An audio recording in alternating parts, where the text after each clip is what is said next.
What's going on, everybody? It's your boy Clint from the Die Hard MMA podcast, brought to you by Pub Sports Radio, and this is the undefeated post-weigh-in show for UFC Vegas 48. That is right, undefeated. I have never lost a bet. I have never made a wrong prediction. Moving on, we are taking one last look at these fighters before they step into the cage tomorrow. We want to see if they've had a bad cut. We want to see if they do anything goofy at the face-offs. We want to see if they trip and fall over their own feet because they're having a hard time with their balance. And then we try to snipe some of these opportunities and take advantage of what these fighters are showing us on the betting lines. Make sure you smash that like button for me, and let's dive straight on into this thing because a lot happened today. We have got a lot to talk about. True dedication, folks. Rocking to you from my parents' place, so show me some love. First fight of the night, we've got Mario Bautista taking on Perrin. We've got Mario Bautista coming in at 135.5. Perrin made 136. I'll be completely honest, both these guys looked good. Bautista, solid, stoic, gave a very confident flex. He's feeling himself here in this spot. Perrin was amped up when they made his weight call, so I gotta feel like maybe he had a little bit of a tough cut. He was a little nervous about it, but he moved perfectly well. As soon as he got off that scale, he was good to go, so I don't think it's like a performance-affecting type of thing, but he was definitely excited when he got his weight right. Now, Bautista in this spot is going to have a significant size advantage, right? This was a good face-off. Perrin's a short notice fill-in. I definitely side with Mario Bautista here. Unfortunately, he's a massive favorite here, about minus 400 in some places at this point, so not really something I'm interested in playing. You can throw him in, your chalky parlays and stuff like that, but I don't think there's a whole lot of value to be had in that spot, and the weight didn't really tell us anything. Next up, JSP taking on Christian Rodriguez. Pierce 145.5. Rodriguez made 146. And Jonathan Pierce, let me tell you, this kid looks stone cold on the scales today. Absolutely locked in. He looked mean. I think he's got a bit of a chip on his shoulder here in this spot. Now, Christian Rodriguez, another short notice fill-in opponent. He looked good. I've got nothing to say about him. I haven't really studied his weigh-ins or face-offs, anything like that before, so can't really take much for you there. But there was a big size advantage for JSP. This is one of those spots where Rodriguez could fight at 135, has fought at 135. JSP would have to cut his leg off to get down to 135. I gotta side with my fight ready boy. Big time size advantage for him. This was a respectful face-off, but I fully expect Jonathan Pierce to roll here in this spot. He also is about a minus 400 favorite at this point. Another guy that honestly I have been looking for an opportunity to sneak him into a parlay. This is a bit of a sketchy card, so I haven't really found the sweet spot for me to go ahead and find that parlay piece for him yet, but don't be shocked if I tweet something out about JSP being linked up with somebody else. Jesse Strader taking on Chad Ellenger. Both guys made 135 pounds. And I'll be honest, Jesse looked so sucked out. I mean, he was absolutely shredded, but not in a good way. I usually get amped up when people are all cut up like this, but he looked like Skeletor up there. Chad Ellenger, he looked dialed in. He had those stubby little T-Rex arms popping up for his flex, but he got the dang thing done. This was a good face-off. One of the things we've heard all week is Chad is so big. Chad is so big. I put that tweet out there that I'm like, don't bet on I'm sorry, not Chad, but Jesse. Don't bet on Jesse Strader just because of the size advantage in this spot. Folks, they face off, and Chad is not as small as I thought he was. Jesse Strader is not a massive mountain of a man compared to his opponent here, and that's kind of what I expected to see. So this is a spot where I think that Chad Ellenger is the much better fighter. I think that Jesse Strader has holes in his game, and he is young. He took some time off. Maybe he could have improved, and that's going to make a difference here in this fight. But the size advantage, the perceived strength advantage, it's not what I was expecting it to be. So I'm a little firmer on the Chad side of things because of the way these guys size up with one another. I think Chad is far more well-rounded. He's a very cerebral fighter. He thinks about these things. So I do think that he's definitely the side here in this spot, and I feel better about him after seeing the face-offs. Next up, we've got Gloria Paula taking on Diana Balbita. Balbita came in at 116, and Gloria Paula made 115.5. Now, Diana Balbita, as soon as they read her weight off, her head snapped around like she'd been hit by something. She was not expecting to make weight, folks. She was absolutely shocked when they called out 116.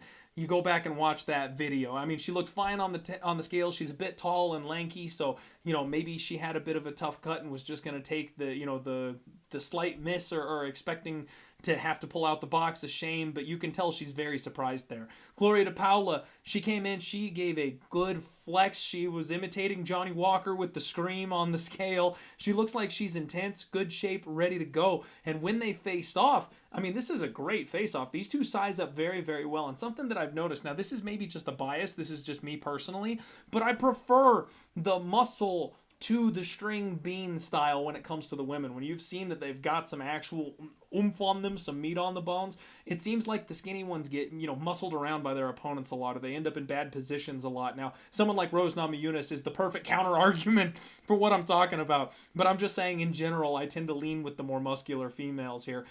This was a great face-off. I have been leaning towards Gloria de Paula all week. I've been talking about it, how I feel like this, and you know what? There's a couple spots on this card that I'm going to be honest with you guys. I had a rough week last week. 2022 has not started off well for me. But there's a few spots on this card that I have been looking at and leaning towards essentially since the jump. And all week I've been sitting here going, am I passing because I don't think it's a good bet? Or am I passing because I'm scared, because I'm shook, because I had such a bad week last week?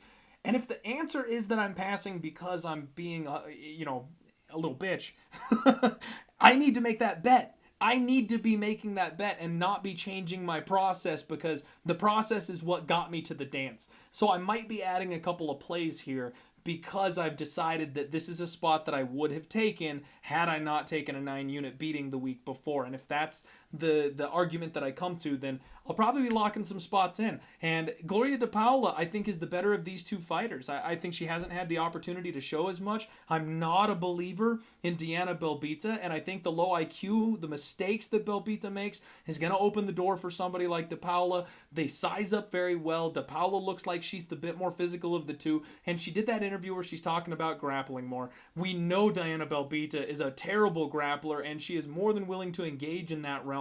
That if de Paula has focused in on that, I think that's a strength. I think that's a positive. I think that's something that she'll actually be able to take advantage of. And her submission prop at 12-1 is something I'm gonna have to sprinkle. Absolutely have to, because Balbita gets subbed left and right, and if she goes ahead and engages on the ground in this spot, if she hasn't worked her takedown defense, or if she makes her usual over-aggressive mistakes where she goes down and just tries to engage her opponent no matter what, then I think the arm bars are going to be there like always. So I'm probably going to be back in Gloria de Paula, and I'm probably going to take a shot on that sub prop this week. Not anything so much on the scales as me just kind of slapping myself awake. I mean, them being the same size and the slight muscle advantage for de Paula, maybe a little bit of a read, but this is just kind of me waking up. Chaz Skelly taking on Mark Striegel. Skelly came in at 146, Striegel 145. Chaz Skelly looked a bit rough on the scales, but he was having fun. I mean, he's another one of these guys that never really looks physically intimidating on the scales or anything like that, so you can't expect much from it. Striegel, this dude's bricked up. I mean, he's in crazy good shape. He always is. He's a little tank. This was a fun little wrestling face-off these guys had. They're having a good time up there. Chaz is still the bigger, taller, longer guy, and I don't think anything at the weigh-ins is going to sway you on this one. Mark Striegel has gas tank issues. Chad Skelly has a foot in the grave. He's retiring. Pick your poison, folks. I don't know that I want to lay minus 200 on Chaz Skelly, but what I've seen from Striegel is that he gives up bad positions, he gasses out, he slows down, and especially because he forces the grappling, his opponents take advantage of that. So I think Chaz Skelly is the side here still, but I wouldn't be surprised if the MMA lab patched up a couple of those problems for Striegel, and if Chaz Skelly goes full Roxanne Modafferi on us and comes in with a crazy game plan or didn't train as hard, then there's a chance for Striegel to win this thing. So a complete stay away from me. Maybe the sub prop on Chaz Skelly, maybe the round 3 prop on Chaz Skelly. That's about all I can get away with here on this one.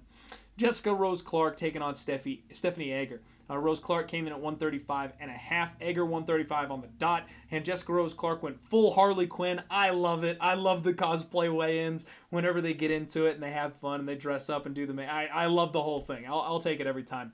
Stephanie Egger, she looked really good. She gave a solid flex, very confident smile from her. And then when these two faced off, Egger is significantly larger. This is not a small size advantage. She is definitely the bigger woman here in this spot. This was a respectful face-off, and the problem for me here in this spot is this was another one, folks, where basically all week I have been looking at Stephanie Egger and saying, I think I need to be on that side. And I talked about it on the Monday podcast. I basically went against her in her last fight, and I feel like Jessica Rose Clark is kind of the same fighter that she faced last time out, that I was more than willing to jump on and bet against her. But she kind of proved us wrong. She showed us a lot of things, and Jessica Rose Clark is mid-tier at best. She's strong, she wrestles, and if those are the two things she's bringing to the table, Egger probably can out-strength and out-muscle her. She fought Gabby Garcia, for God's sake, and threw her around in a jiu-jitsu competition. So I definitely am backtracking on this one, and I'm going back around to the fact that if I had a good night last week, I would not have second-guessed myself. I would have jumped on that plus 165 earlier in the week on Egger. I would have locked it in right away when I made the read on Monday instead of sitting back and waiting. 20 cents have been knocked off the number. She's about plus 145, plus 150 right now. And I'm taking the shot, guys. I'm going on Stephanie Egger. It's been bugging me all week. It's a spot I feel like I should have been on, should have got the better number for, but instead I've been too scared of my own reads and people telling me I'm chasing dogs and stuff like that. She's the bigger woman. If she's the stronger woman, which that remains to be seen, we'll find out tomorrow, but she seems like she's got the attributes of being the stronger woman, and then that judo in her back pocket. If her opponent is looking to wrestle and gets off weight one way, off balance the other way at all, she's going to go for a ride, and we've seen what Egger does when she gets on top of people, so I got to do it. I absolutely got to do it. I'm taking Stephanie Egger as a live dog here on Saturday. Plus 150. Book it. Next up, Gabriel Benitez taking on David Onama. Gabriel Benitez missed weight, came in at 148.5. Onama 144.5. Benitez did go ahead and use the box of shame, got that chopped down to 148, but he looked uncomfortable right away.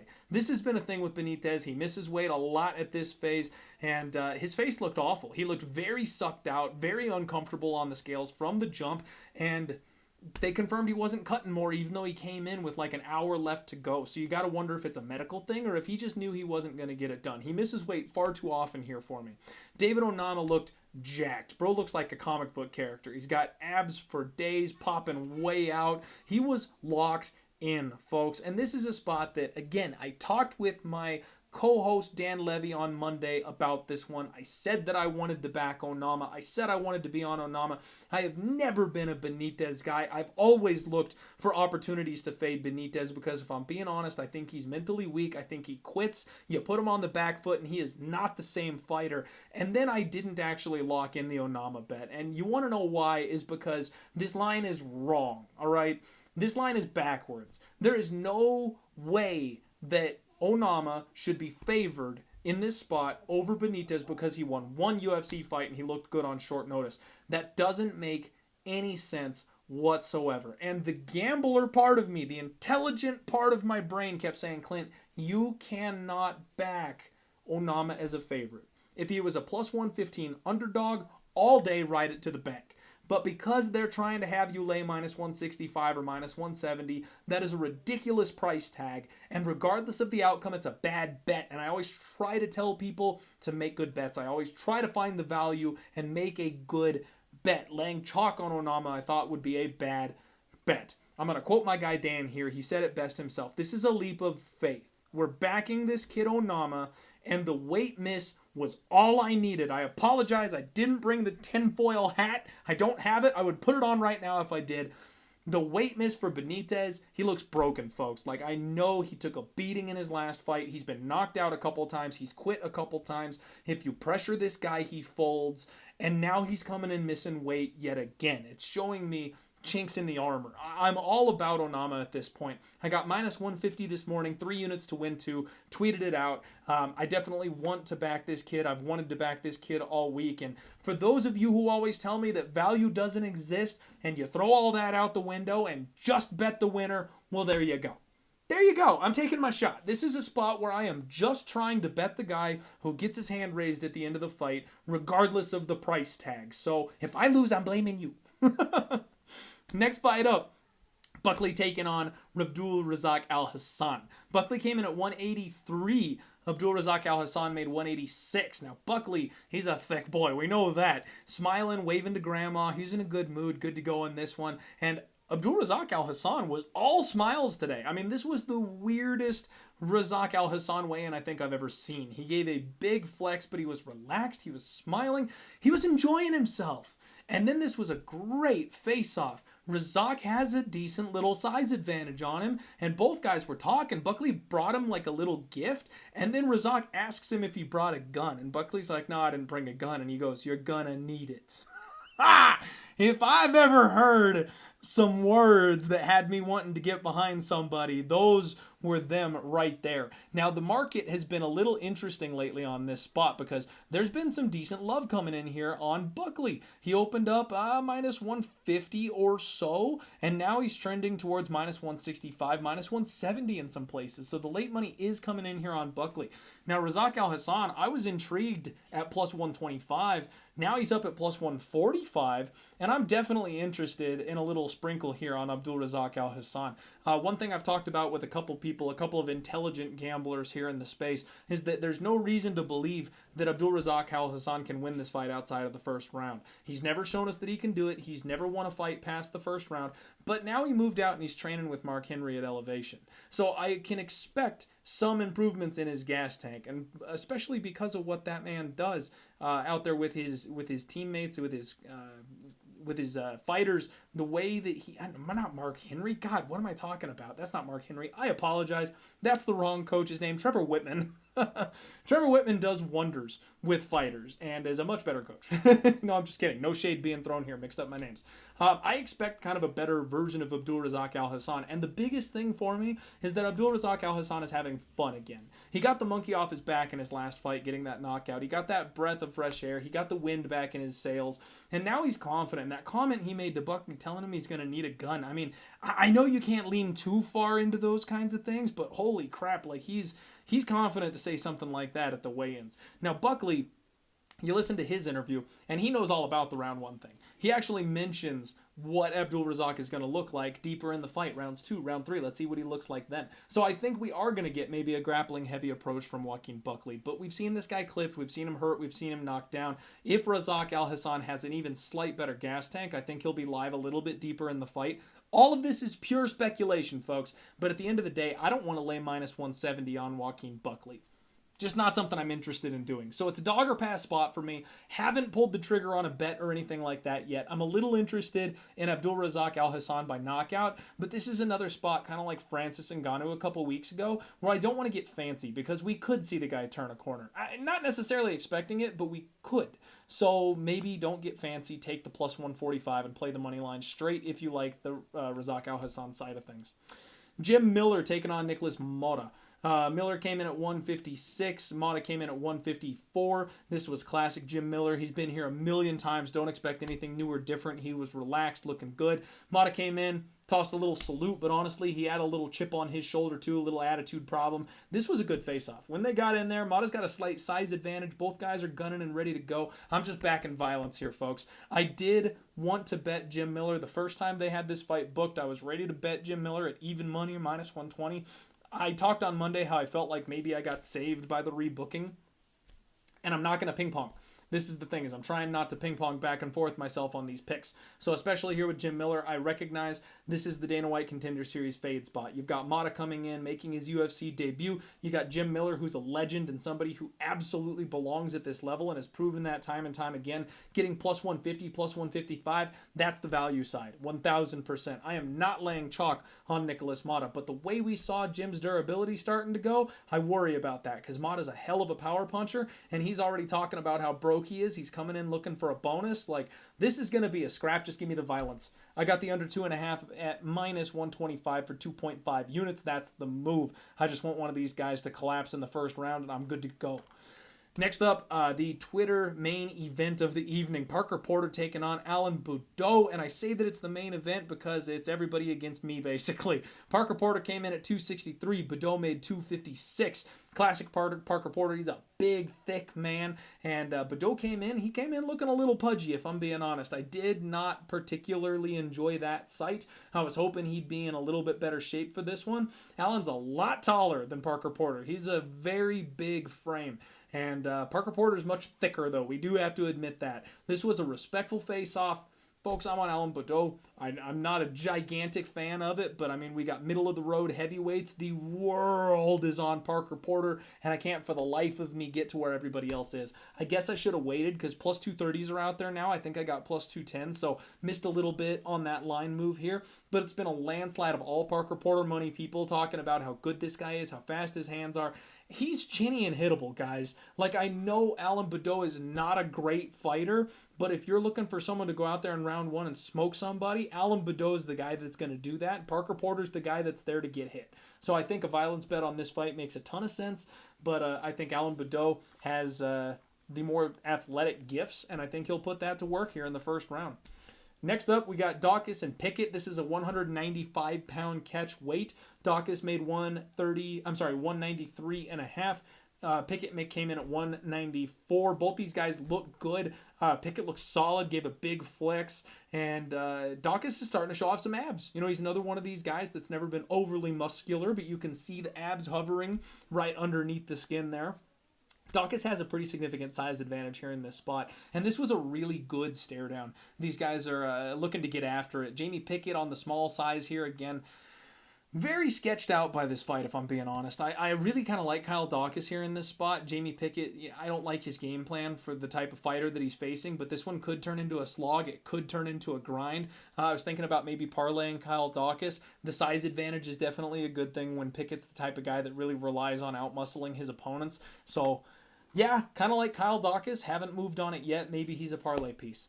Main event time, folks. Johnny Walker taking on Jamal Hill. Walker came in at 206, Jamal 205 on the dot. This is classic Johnny Walker on the scales. Give that psycho scream and flex, but it looked like he threw his back out. Now, this is Johnny Walker. So he's always goofing, he's always playing, he's always having fun, but he like reached back and old man grabbed his back after he got off the scales today. And I thought he was joking. I went back and I rewatched it. He doesn't ever take his hand off his back. Like, he legitimately walks off the stage, like, doing this thing. I think he might have actually thrown his back out.